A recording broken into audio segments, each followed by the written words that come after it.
அப்போஸ்தல கிறிஸ்தவ சபை பெரம்பூர் ஊழியங்கள் காலை தியானம் என்கிற அனுதின தியான நிகழ்ச்சிக்கு உங்களை இன்று வரவேற்கிறது.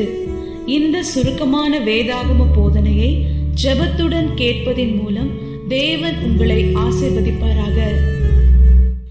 அவருக்கு பிரியமில்லாதவைகளை எல்லாம் நம்முடைய சிந்தை முதற்கொண்டு செயல்கள் வரைக்குமாக நாம் அகற்றி போட்டு அவரது வார்த்தையின்படி நாம் வாழும்படிக்கு தமது திருவார்த்தையின் மூலமாக நமக்கு வல்லமை அளித்து அனுகிரகம் பாராட்டுகின்ற நல் தேவன் நமது இனிமை மனவான இம்மானுவேல் கர்த்தராகிய கிறிஸ்து இயேசுவின் மாட்சிமை பொருந்தின மகத்துவம் உள்ள வல்ல நாமத்தில் உங்களுக்கு எங்களது காலை நல் வாழ்த்துதலை தெரிவிப்பதில் மிகுந்த மகிழ்ச்சி அடைகிறோம்.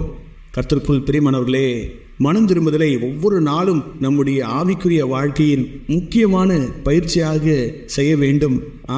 அனுதினமும் நான் என்னுடைய சுயத்திற்கு சாகிறேன் என்று சொல்லி பரிசுத்தவான் அப்போஸ்தலனாகிய பவுல் அவர்களே சொல்லியிருக்கும் பொழுது நாம் எவ்வளவாய் இப்படிப்பட்ட தீமையானவைகளை, கர்த்தருக்கு உகந்தது அல்லாதவைகளை, கர்த்தருக்கு ஏற்புடையது அல்லாதவைகளை எல்லாம் நீக்கி போட்டு அதை வெறுத்து அப்புறப்படுத்தி வாழ வேண்டும்.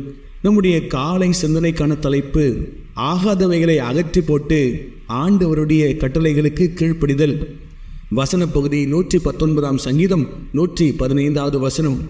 சங்கீதக்காரன் குறிப்பிடுகிறார், பொல்லாதவர்களே என்னை விட்டு அகன்று போங்கள், என் தேவனுடைய கற்பனைகளை நான் கை கொள்ளுவேன். இந்த வசன பகுதியிலே அவர் தேவனுடைய கட்டளைகளை கை கொண்டு நடந்திட பொல்லாதவர்கள் அவரை விட்டு போகும்படியாக அப்புறப்படுத்துகிறார். அவரது ஒரே வாஞ்சை கர்த்தருடைய வார்த்தைக்கு கீழ்ப்படிவதுதான். கர்த்தருடைய வார்த்தைக்கு கீழ்ப்படிய தடுக்க பார்க்கிற எல்லா உறவுகளையும் அவர் அப்புறப்படுத்தி போடுகிறார். பிரியமானவர்களே, இந்த நாளிலும் கூட எந்த உறவு உங்களை கர்த்தருடைய வார்த்தைக்கு கீழ்ப்படியாதபடிக்கு தடை செய்கிறது என்பதை உங்களுக்கு நன்றாகவே தெரியும். அப்படிப்பட்ட உறவை உங்கள் வாழ்க்கை நின்று அகற்றி போட்டிடுங்கள். தேவனுடைய வார்த்தைக்கு கீழ்ப்படிந்து நடக்க உங்களையே அர்ப்பணித்து ஒப்புக்கொடுங்கள். அகன்று போங்கள் என்ற வார்த்தையானது மூலப்பதமாகிய எபிரேயத்திலே சோர் என்கிறதான வேறு வார்த்தையிலிருந்து வருகிறது. இந்த வார்த்தையினுடைய விளக்கம் என்னவென்றால், என்ன நடந்தாலும் சரி, என்னுடைய புதிய எஜமானனாகிய என் ஆண்டவராகிய இயேசு கிறிஸ்துவனுடைய வார்த்தைகளுக்கு மாத்திரம்தான் நான் கீழ்ப்படிந்து நடப்பேன். பழைய எஜமானனாகிய உலகத்திற்கும் மாம்சத்திற்கும் பிசாசிற்கும் நான் அடிபணிந்து நடக்க மாட்டேன் என்று வாழ்கின்ற வாழ்க்கை. இனி முதற்கொண்டு என் தேவனாகிய கர்த்தர் சொல்லுகின்றவைகளுக்கு மாத்திரம்தான் என் செவியை சாய்ப்பேன், என் முகத்தை அதற்கு நேராக்குவேன். ஒரு நாளும் நான் என் தேவனுடைய வார்த்தைக்கு புறமுதுகு காண்பிக்க மாட்டேன். நான் அவருடைய மனவாட்டியாயிருக்கிறேன். ஒரு காலத்திலே புறஜாதியனாய் இருந்தேன். அவருடைய முகத்தை பாராதபடிக்கு ஆக்கினைக்கு உட்பட்ட மனுஷனாய் இருந்தேன். ஆனால் இப்பொழுதோ அவரது திருவார்த்தையை கேட்கும்படியான ஸ்லாக்கியத்தை எனக்கு ஏற்படுத்தி தந்திருக்கிறார். அவரது திருவார்த்தைக்கு நான் கீழ்ப்படிந்து நடப்பேன் என்று சொல்லி அர்ப்பணித்து என்னையே ஒப்புக் கொடுக்கிறேன் என்ற அர்த்தத்திலே உள்ளது. பிரியமானவர்களே, நமக்கும் நம்முடைய தேவனுக்கும் இடைப்பட்ட உறவு அவர் மணவாளர், நாம் அவரது மணவாட்டி. மணவாட்டி எப்பொழுதுமே மணவாளன் சொல்லுகின்றதை தான் கேட்டு கீழ்ப்படிந்து நடக்கிறாள். பிரியமானவர்களே, நாம் கீழ்ப்படிவதற்கான ஒரே ஒரு காரணம், நாம் அவரது மணவாட்டியாக இருக்கிறோம். நம்முடைய அன்பின் கீழ்ப்படிதலின் மூலமாக தான் நாம் அவரது மணவாட்டி என்பதை உறுதி செய்கின்றோம். பிரியமானவர்களே, கீழ்ப்படியாதவர்கள் தங்களை கிறிஸ்துவனுடைய மணவாட்டி என்று அழைத்து கொள்ள முடியாது. அப்படி கீழ்ப்படியாமலே இருந்து தங்களை கிறிஸ்துவனுடைய மணவாட்டி என்று தங்களையே அழைத்துக் கொள்வார்களானால் அவர்கள் வஞ்சகத்தில் இருக்கிறார்கள். அப்படிப்பட்ட வஞ்சகத்திலே வாழ்வது மிகவும் ஆபத்தானது. அவர் மணவாளர். நாம் அவரை போல பரிசுத்தமாக வேண்டும், நீதியிலே முன்னேறி செல்ல வேண்டும், இன்னும் அதிகமாக நம்மை நாமே பரிசுத்தப்படுத்திக் கொள்ள வேண்டும். அவருக்கு ஏற்ற மணவாட்டியாக நாம் விளங்கிட வேண்டும். பிரியமானவர்களே, ஏதேன் தோட்டத்திலே ஏவாள் ஆதாமுக்கு ஏற்ற துணையாக மாறினது போல நம்முடைய இனிய மணவாளராகிய கர்த்தராகிய கிறிஸ்து இயேசுவுக்கு ஏற்ற மணவாட்டியாக நாம் வளர்ந்திட வேண்டும். அவருடைய திவ்ய சுவாபத்திலே நாம் பெருக வேண்டும். அனுதினமும் நம்முடைய மனது புதிதாகிறதுனாலே நாம் மறுரூபமாக வேண்டும்.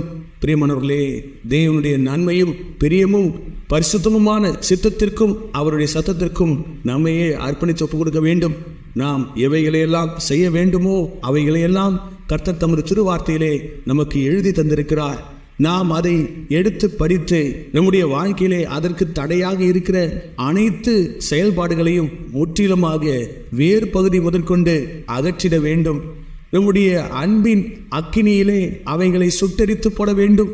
நாம் முழுவதுமாக தேவனுக்கு அர்ப்பணித்தவர்களாய் வாழ்கிறோம் என்பதை அவரது வார்த்தைக்கு கீழ்ப்படிந்து நடப்பதன் மூலமாக நாம் வெளிப்படுத்திட வேண்டும். இதற்காக நம்மை நாமே விசனப்படுத்தி கொண்டாலும் பரவாயில்லை என்று சொல்லி நாம் முன்னேறிட வேண்டும். பிரியமானவர்களே, இப்படிப்பட்டவர்களாய் நாம் விளங்கிட வேண்டும் என்று சொல்லி தேவனாகிய கர்த்தர் விரும்புகிறார். ஆம், நாம் நம்முடைய இனிய மனவளராகிய கர்த்தராகிய கிறிஸ்து இயேசுவுக்கு உட்பட்டவர்களாய் வாழ்ந்து அவருக்கு கீழ்ப்படிந்து நடந்து நம்முடைய அன்பையும் அர்ப்பணிப்பையும் வெளிப்படுத்திட வேண்டும். அடியேன் மறுபடியும் குறிப்பிட்டு சொல்கிறேன், பழைய எஜமானனுக்கு நாம் எல்லளவும் கீழ்ப்படிந்து நடக்கவே கூடாது. பரிசுத்த ஆவியானவர் நமக்கு ஏவுதல் தர தர தேவனுடைய திருவார்த்தைக்கு முற்றிலுமாய் கீழ்ப்படிந்து நாம் நடக்க வேண்டும். எந்த சத்தியத்திற்கு உங்களையே நீங்கள் அர்ப்பணித்திட முன்வந்து உங்கள் அன்பையும் பக்தியையும் வெளிப்படுத்திடுவீர்களா? பள்ளியிலே நன்றாக படித்து கொண்டிருந்த ஏழை மாணவனை அந்த பள்ளியின் தலைமை ஆசிரியர் அதிகமாக உற்சாகப்படுத்தி கொண்டே வந்திருந்தாராம்.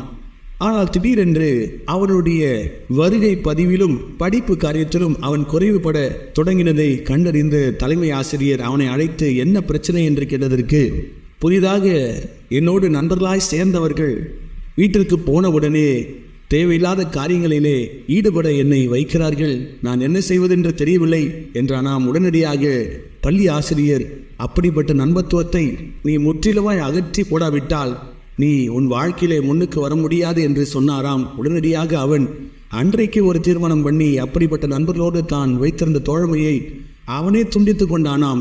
ஆரம்பத்திலே அது அவனுக்கு சிரமமாக இருந்ததாம். ஆனால் அவனுடைய படிப்பிலே அவன் முன்னேறுகிறதை அவன் உணர்ந்த போது நாம் சரியான பாதையில் தான் செல்கிறோம் என்று உணர்ந்து இறுதியிலே அந்த மாவட்டத்திலேயே முதல் மாணவனாக திகழ்ந்தானாம். தான் எழுந்ததற்கான பலனையும் பெற்றுக்கொண்டானாம். பிரியமானவர்களே, நாமும் கூட அன்பின் பரிசுத்த ஆவியானவர் சொல்லுகிறதான திருவார்த்தைக்கு கீழ்ப்படிந்து தகாத காரியங்களை எல்லாம் அகற்றி போட்டிடுவோம். நிச்சயமாகவே நமக்கு பலன் கிடைக்கும். அப்பொழுது தேவனுடைய மகிமைக்காக சாட்சியாக வாழ்ந்திடுவோம். அந்த வெற்றிக்கான துவக்கம் இன்றைய உங்களுடைய வாழ்க்கையிலே ஆரம்பிக்கட்டும். கர்த்தர் இன்றைக்கு உங்களை ஆசீர்வதிப்பாராக. ஷாலோம்.